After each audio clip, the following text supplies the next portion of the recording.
Gracias por estar con nosotros.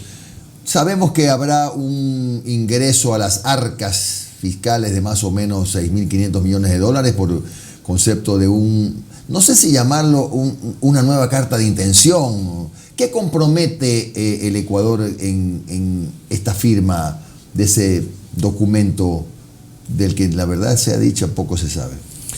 Bueno, gracias por la invitación, buenos días a todos. Habrá que ver qué es lo que dice la carta de intención. Se especula mucho, pero ya más o menos sabemos cuáles van a ser las líneas que va a contener esta carta, que tiene que ver con una reforma integral inteligente, lo llaman, el Fondo Monetario. Hablan sobre una optimización del gasto corriente y el gasto de inversión, entonces eso significa que van a tocar sueldos, compras públicas, me imagino que también el tema de subsidios, entre otras cuestiones, y en la cuestión del gasto de inversión tendrá que ver con el tema de la obra pública. Menos obra pública todavía. Eso habrá que ver lo que se diga prácticamente en la carta de intención. El asunto es que el Ecuador lastimosamente no tiene liquidez.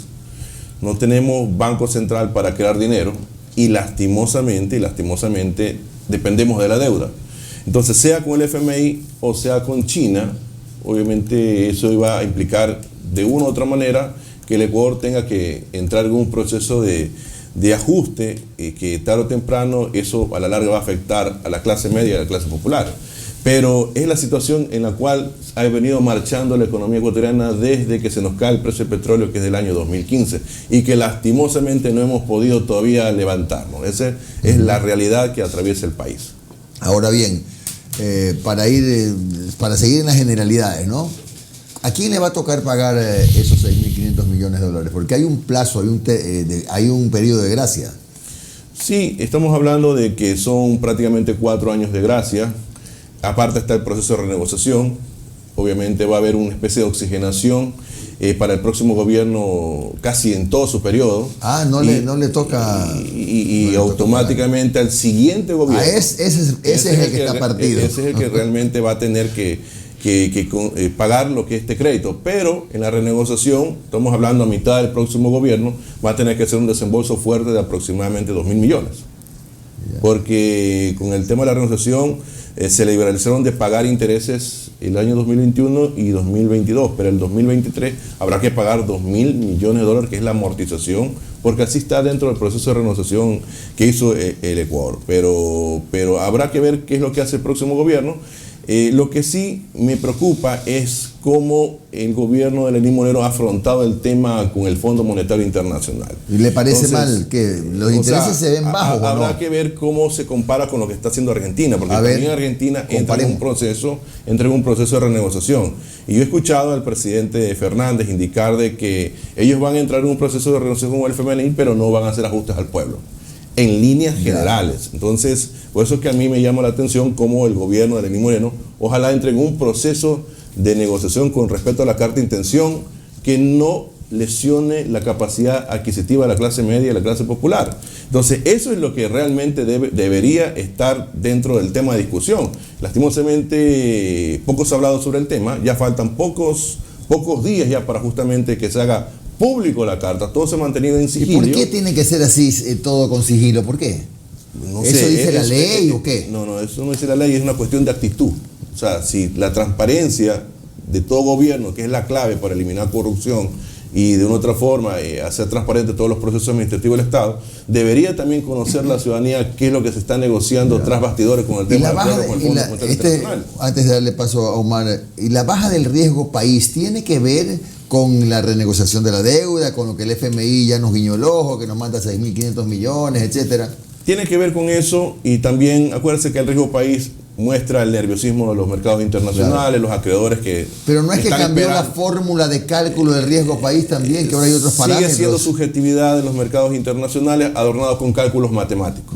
Eso es todo. También bajó el riesgo país de Argentina, también cayó 1.000 puntos. Entonces está dentro de la dinámica, pero eso no nos alcanza para entrar al mercado de capitales. O sea, no siquiera podemos emitir bonos para tener una liquidez. Estamos hablando ya para el próximo año, porque esta plata del Fondo Monetario Internacional va a darle tranquilidad al gobierno de Lenín Moreno. Yo considero que es como una especie de un espaldarazo que le da Estados Unidos para que termine sin ningún tipo de inconvenientes, y el próximo gobierno verá cómo se las arregla para financiar el presupuesto estatal del año 2021. Ahora, economista, ¿usted también no cree que esa baja de riesgo país no es como para que ya se termine de firmar ese acuerdo? Como un espaldarazo. ¿Por qué? Porque qué casualidad, no, a ver. Primero sale Lenín Moreno en cadena nacional diciéndole a la asamblea, oigan, hagan un exhorto apoyando la renegociación con los bonistas y el nuevo acuerdo. Que en otra, más o menos quiere decir, no me lo toquen a Richard Martínez porque me le quieren hacer juicio político. Y al día siguiente se desploma el riesgo país de los mercados financieros. No es como que todo se está armando como para que ya por fin se concrete ese acuerdo con el Fondo Monetario Internacional. No, el acuerdo ya está. ¿Ya? Pero ya está suscrito. Ya hay un compromiso previo de los técnicos tanto de Ecuador como el Fondo Monetario y eso ya es un hecho. El tema es las condiciones. Ya. Eso es lo que falta ajustar. Entonces, ojalá que el gobierno entre en un proceso de renegociación que no implique más ajustes.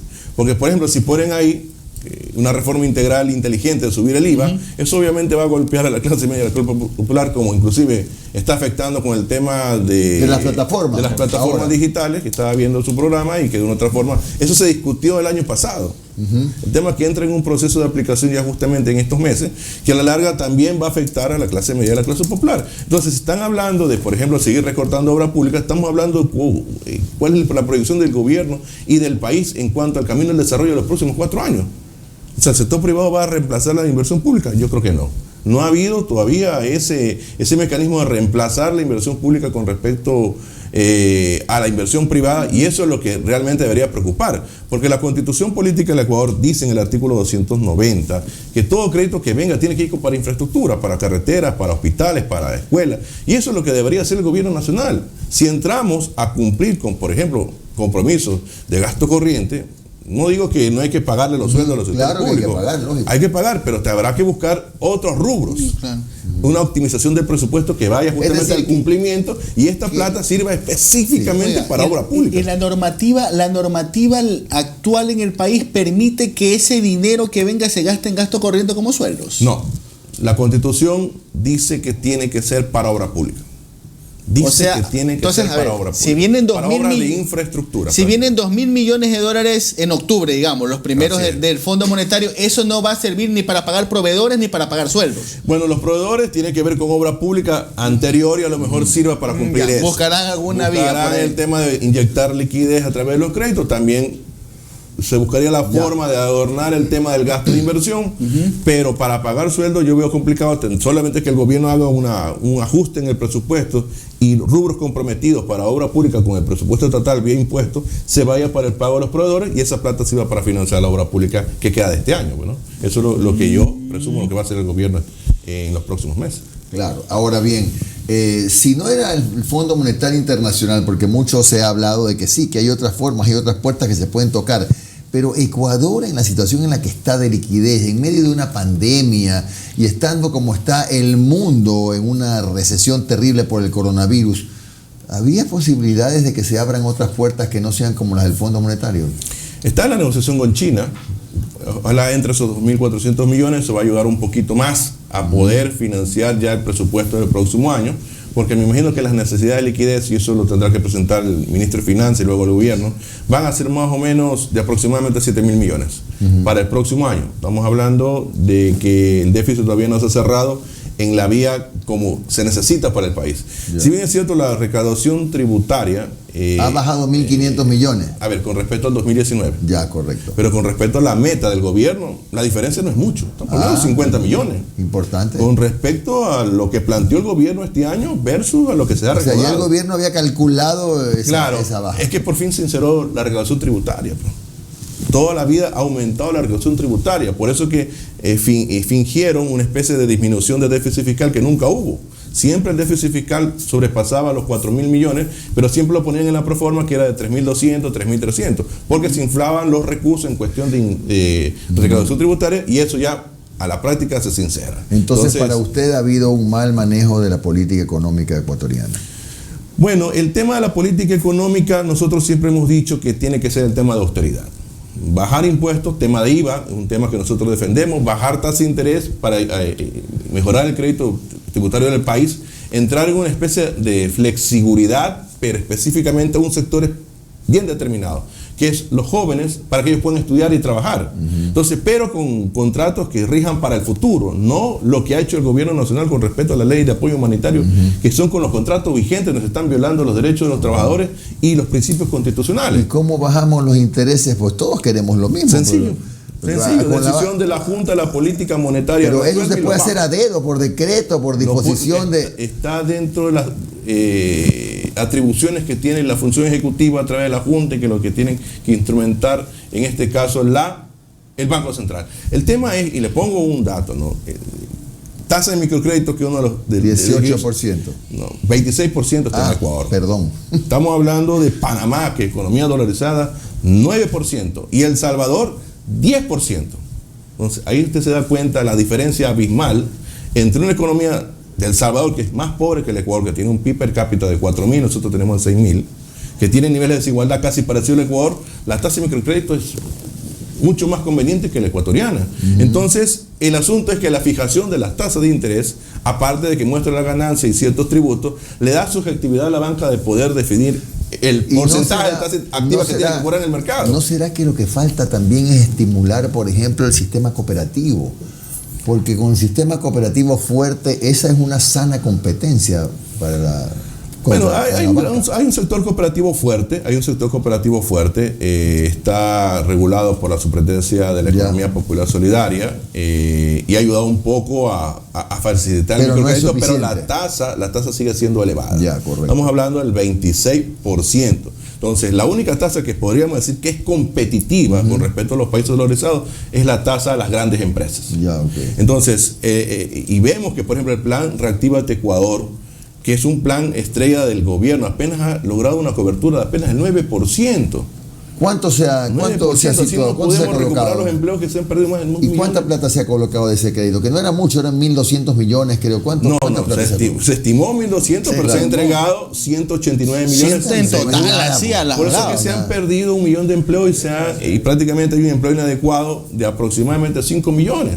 Porque no ha habido los estímulos en cuestiones de crédito importante. Eso tenía que ser entregado en marzo para que la caída de los indicadores laborales sea tan drástica como anunció el gobierno en los meses anteriores. Volviendo al tema de las tasas de interés en el país, ¿no, verdad? Y por ahí va la pregunta, ¿usted cómo toma esta venta de Banco del Pacífico? Porque hay algunos que consideran que al tener el Estado el control de un banco sólido como es el Banco del Pacífico, puede ser como que un freno para el tema de las tasas, para las tasas de interés de los privados. ¿Es así?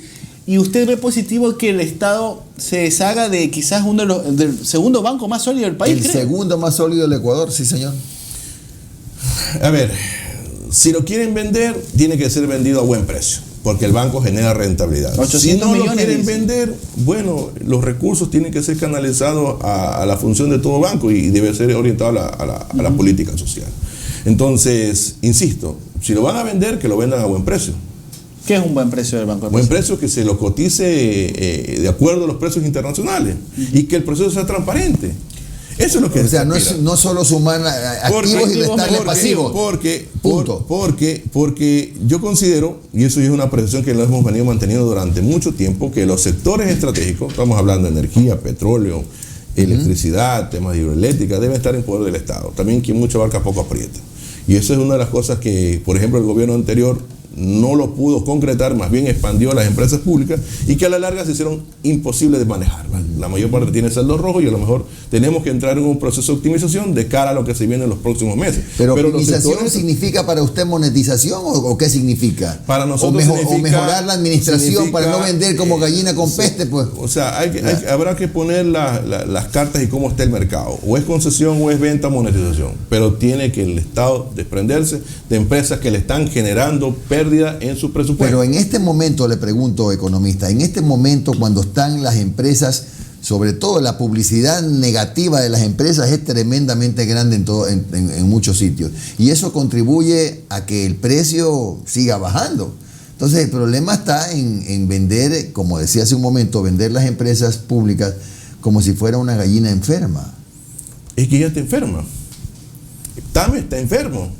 Bueno, está en cáncer terminal. Pero el Banco del Pacífico está sano. No, pero esa es otra cosa. Ese ya es otro. Por eso digo, no nos confundamos. Una cosa es Pacífico, que debe ser vendido a buen precio, y las otras que le están generando pérdidas al Estado, como TAMES, que le genera 30, 40 millones al año, está perdiendo el Estado ecuatoriano. ¿Y usted cree que la refinería? Ahora, que entre en un proceso de venta y que se lo vendan a los trabajadores en buena hora. Pero ¿Y la refinería? ¿Y usted cree que la refinería Esmeraldas también hay que meterla en ese paquete de enfermos con cáncer? Yo he dicho que, por ejemplo, el tema de los sectores estratégicos, y me refería específicamente al sector petrolero, tiene que quedar por el Estado. Y eso no puede variar porque esos son nuestros principales activos, más bien hay que potencializarlo, hay que conseguir los recursos para poderlos potencializar, sacar dinero y ojalá aprendamos de la experiencia noruega, que ellos han utilizado muy bien sus fondos petroleros y que le han permitido justamente combatir a la pandemia, destinar recursos para proteger a su población. Ya. ¿Qué pasó? Bueno, en resumen, para poder analizar a fondo, ya regresando al primer tema, el acuerdo con el Fondo Monetario, lo importante sería poder conocer los detalles que no los tenemos. Ojalá que dentro de ese acuerdo se ponga la reducción de impuestos, ya que están pidiendo una reforma integral, disminución del IVA. Ojalá también pongan el tema de la revisión de las tasas de interés a la baja, eso es lo que aspiramos nosotros. Ojalá pongan en ese acuerdo que prácticamente se invierten esos recursos para obras de infraestructura. Pero normalmente las recetas del Fondo Monetario no han sido esas. Ya, entonces es una de las cuestiones que ya le corresponderá al gobierno de Lenín Moreno prácticamente asumir todo el riesgo, ¿no? Claro. Eso es una cuestión, pero no hay que olvidarse también que necesitamos que los recursos entren al país porque sería peor. O sea, sería peor, no se podría financiar el déficit público, no habría obras y habrían los atrasos y lastimosamente nos enfrentamos a esta encrucijada que no tenemos más mecanismos, ni siquiera podemos emitir bonos para el mercado internacional porque el país está por los 1000 puntos. Economista, ¿no cree, como se lo pregunté también a Marco Flores, creo, no es un salto de fe que está dando el Fondo Monetario Internacional al dar este dinero y confiando en que este gobierno ejecute todas estas medidas sin ningún capital político? Porque, por ejemplo, a ver, Lenín Moreno ahorita no tiene capital político para enviar una nueva ley económica urgente a la Asamblea. No tiene los votos. 124 asambleístas están pidiendo la renuncia de la interlocutora entre el Ejecutivo y la función legislativa. Con eso, por ahí ya vamos viendo cómo va la cosa. No es un salto como de fe del Fondo Monetario decir, mira, te doy la plata y yo sé que tú vas a lograr hacer los cambios económicos, pero sin una asamblea que está... ¿No será que no está en sintonía al próximo gobierno? Yo veo que el tema es más por el tema geopolítico. Ajá. Es una ayuda para que Lenín Moreno termine su función y que de una otra forma el próximo gobierno vaya en esa misma línea. Entonces, eso me recuerda mucho al tema de Brasil, que justamente en ese entonces, estamos hablando antes del ascenso de Lula, le entregó $30.000 millones para estabilizar, pero ganó Lula.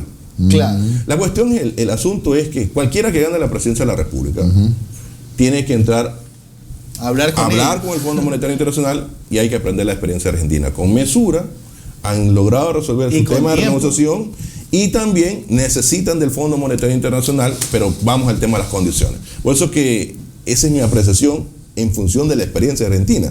Si retomamos las palabras que dijo el presidente Fernández, que dice, vamos a entrar con el Fondo Monetario Internacional, pero no habrá ajustes al pueblo, entonces yo creo que eso debe ser prácticamente lo que debería estar en esa carta de intención que tendrá que hacerse pública en las próximas semanas. Gracias, economista Larry Yumibanda. Él es vocero del Círculo de Economía de Guayaquil, que ha estado hoy día con nosotros.